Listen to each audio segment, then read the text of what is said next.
Aujourd'hui, c'est le 31 mars à Mossane. Je crois que c'est une journée qui marquera l'histoire de la Provence parce que ce sont les premières assises de la langue et de la culture provençale.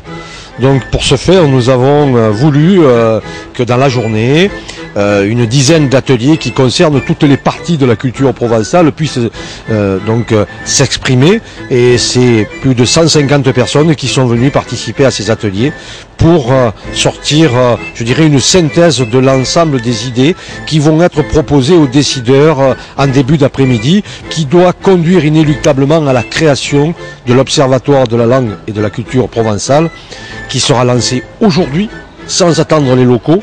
Les locaux, on nous les propose, le maire de Cheval-Blanc est ici, il nous propose une ferme patrimoniale qui sera restaurée à terme. C'est la raison pour laquelle nous allons aussi en profiter pour lancer une grande souscription en faveur de la rénovation de cela.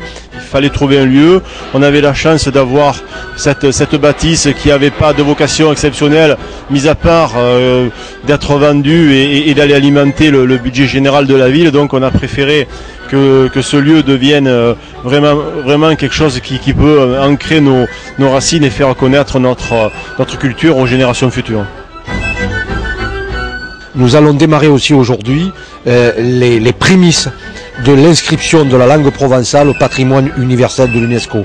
C'est donc un grand moment qui conduira obligatoirement à l'exception culturelle provençale. Nous sommes tous des combattants pour la Provence, pour l'idéal qu'incarne le mot de Provence, une histoire très riche, un avenir qui est prometteur et une langue qui rassemble dans sa force, dans la reconnaissance qu'elle a reçue avec Mistral. Il est important donc que tous ceux qui mènent ce combat sentent leur force, qui forment un formidable réseau dans toute la Provence pour défendre notre identité et notre langue, et puis également défendre cette identité à l'extérieur des frontières de la Provence. Donc en nous battant pour la Provence et pour le provençal, en nous rassemblant ainsi, en constituant demain un observatoire régional, nous nous battons en fait pour la liberté.